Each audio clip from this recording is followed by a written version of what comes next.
Hello learners, कैसे हैं आप सब। So this is again Tanya icon in front of you. स्वागत है आप सबका बच्चे तान्या इकॉन प्लेटफॉर्म के ऊपर। तो आज हम लोग बात करेंगे the questions which need to be challenge. और चैलेंज तो अभी तक आप लोगों ने कर दिया होगा, क्योंकि जो मेरी वीडियो है वो काफ़ी लेट आ रही है उसकी वजह से। लेकिन मैं आपको बता देती हूँ, जो आपने चैलेंज किया है उसमें से आपने कौन कौन से सवालों पे आपको मार्क्स मिलेंगे और कौन कौन से पे नहीं मिलने वाले, ठीक है। तो बच्चे ये क्वेश्चन जो है शिफ्ट वन का, this is one question in which stage of the product model the initiating country starts under the initiating country starts under the selling the innovating country in the third market। तो कौन सी वाली stage के अंदर यहाँ पे ये करता है।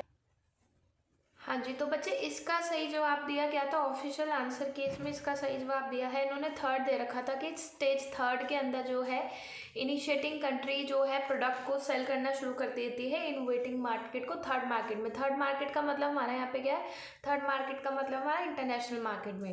But the correct answer here to be fourth stage. ये जो आपका एक्सपोर्ट और इम्पोर्ट वाला क्राइटेरिया शुरू होता है, ये स्टेज फोर्थ के ऊपर शुरू होता है। सो यहाँ पे करेक्ट आंसर होना चाहिए था, that will gonna to be stage fourth होगा यहाँ पे। और जो इन्होंने यहाँ पे इसको गिवन नहीं दिया है, ठीक है। तो उस तरीके से आप यहाँ पे इसको अगर चैलेंज मतलब करा होगा आप लोगों ने, तो इसके मार्क्स जो है आप लोगों को बड़ी आराम से यहाँ पे अलॉट किए जाएंगे।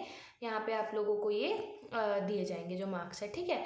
अच्छा, उसके बाद नेक्स्ट क्वेश्चन देखो। नेक्स्ट क्वेश्चन ये कुछ इस तरीके का था, arrange the following stages of the budget in the correct sequence, appropriation bill, general discussion, finance bill, presentation of the legislative assembly, और दूसरा आप लोगों का voting on the demand for grants, ठीक है। तो करेक्ट आंसर इसका इन्होंने दिया है DBAC, यानी कि इन्होंने फोर्थ ऑप्शन जो है इन्होंने यहाँ पे सही जवाब में दे रखा था। बट मैं आप लोगों को यहाँ पे बता दूँ, देखिए जब भी कोई बजट तैयार किया जाता है तो बजट तैयार करने के लिए अपने उसके कुछ पैरामीटर्स होते हैं। हम लोग इस तरीके से अपना नॉर्मल बजट को हम लोग रेडी नहीं कर सकते, उसके लिए हमें मेहनत करनी पड़ती है। तो इन्होंने तो जो करेक्ट आंसर है वो फोर्थ दे रखा है, लेकिन मैं आप लोगों को बता दूं जो आप लोगों का करेक्ट आंसर होना चाहिए, ठीक है, डी तो सही है कि सबसे पहले हम लोग क्या करेंगे, presentation to the legislative assembly में हम लोग देंगे। उसके बाद बी भी सही है, हमारा जनरल डिस्कशन किया जाता है। जनरल डिस्कशन के बाद आप लोगों की voting on the demand for grants होती है, यानी कि पहले यहाँ पे मतलब आना चाहिए था, जो इन्होंने यहाँ पे नहीं दिया है। और उसके बाद आप लोगों का अप्रोप्रिएट, और लास्ट में हम लोग इधर जो है अपना फाइनेंस बिल वगैरह वाला देखते हैं। यानी कि इसमें करेक्ट ऑप्शन गिवन ही नहीं था। चैलेंज तो आप क्या करते, चैलेंज तो आप तब करते जब आपको करेक्ट ऑप्शन गिवन होता है, लेकिन करेक्ट ऑप्शन इसके अंदर यहाँ पे था ही नहीं। तो इस वजह से इसका भी आपको बेनिफिट जो है बड़ी आराम से मिल सकता है इस क्वेश्चन का, ठीक है। मतलब ये देखो ऐसा ही तो सभी को ही मिलेगा। उसके बाद ये क्वेश्चन देखो, which of the following is correct for the finance commission. Finance commission के बारे में बताना है कि कौन सा वाला करेक्ट है। तो एनटीए ने जो सही जवाब दिया है वो इन्होंने इसका करेक्ट आंसर दे रखा है, given option is the first, यानी कि BCD इन्होंने बोला है कि ये सही है। लेकिन मैं आप लोगों को बता दूं BCD सही नहीं है। बी देखो क्या है, इट इज़ अ सैचुरेटरी बॉडी, तो सैचुरेटरी तो है नहीं क्योंकि कॉन्स्टिट्यूशनरी में आनी है। उसके बाद सी में कहता है it is constituted under the article 280 of the constitution, ये बिल्कुल बात सही है। डी भी आपका सही है, KC Pant was the chairman of the 10th finance commission के चेयरमैन है, वो भी सही है आप लोगों का। तो आप लोगों का अच्छा, Vijay Kelkar was the chairman, इन्होंने 14th फाइनेंस कमीशन के दे रखे हैं, लेकिन Vijay Kelkar was the chairman of the 13th finance commission के चेयरमैन है विजय केलकर जो है, ठीक है जी। तो इस तरीके से आप यहाँ पे से लगाएंगे। 15 के अभी NK सिंह है चेयरमैन जो है। तो एक्चुअल में इधर सिर्फ एक ही गलती है, जो इन्होंने BCD दे दिया है, बी नहीं होना चाहिए, बाकी आपका सारा सही है। ये शिफ्ट 2 का हमारा सवाल है, शिफ्ट 2 का हमारा क्वेश्चन है, तो बी इन्होंने एक्स्ट्रा ही दे दिया, ठीक है। उसके बाद ये कुछ योजना दे रखी थी और इनको क्रोनोलॉजिकल ऑर्डर में लगाना था। तो जल जीवन मिशन बच्चे आपका आया है 2019 में। स्वच्छ भारत मिशन जो है आप लोगों का आया है 2014 में।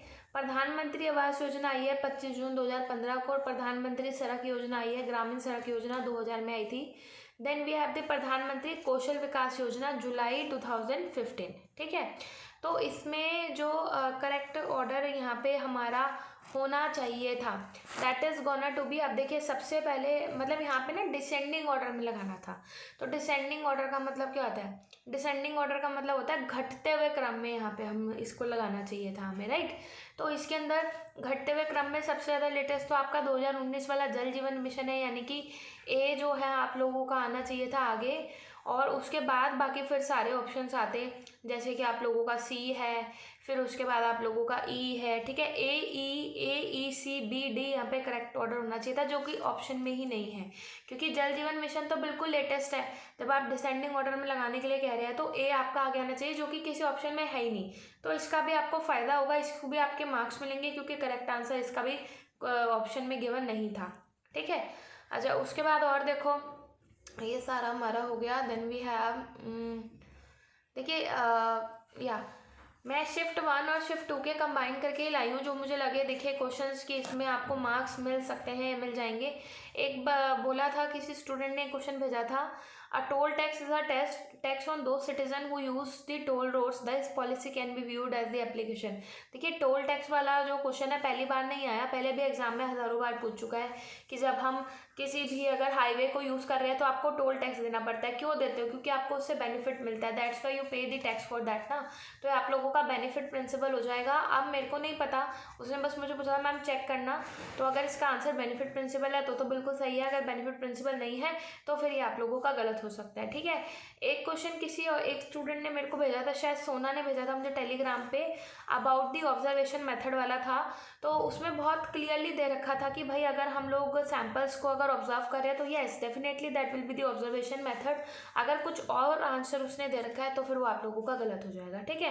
तो मतलब कुल मिला के आप लगा लो यार, मेरे हिसाब से जो श्योर वाले 1 2 3 4, ठीक है, मतलब लगभग आप लगा लो 4 से 5 क्वेश्चन जो आप लोगों के गलत रहे हैं, तो गलत रहने की वजह से उसके मार्क्स सबको अलॉट किए जाएंगे, और लगभग 10 मार्क्स का जो अलॉटमेंट है वो सबको दिया जाएगा, ठीक है। ये शिफ्ट 1 प्लस शिफ्ट 2 का मैंने आप लोगों को दोनों को कंबाइन करके जो है बताया है, इसका आपको फ़ायदा हो सकता है। मतलब पर शिफ्ट में आप लगा लो 6 से 8 नंबर जो है आप लोगों को बड़ी आराम से इससे मिल जाएंगे, ठीक है। तो अगर आपका कट ऑफ के हिसाब से अगर आपका हो रहा है तो बहुत अच्छी बात है, अगर नहीं हो रहा तो बच्चे डोंट वेस्ट योर टाइम, आज ही अपना प्रिपरेशन आप शुरू कर दीजिए। अनअकैडमी पे सब्सक्रिप्शन लीजिए और यहाँ पे तान्या लाइव कोड यूज़ कीजिए, क्योंकि आज ऑफर जो चल रहा है वो आप लोगों का 25% ऑफ का है, साथ में 10% आपको क्रेडिट्स का मिल जाएगा, और एज अ पर्सनल मेंटोर मैं आपको गाइड भी करूँगी।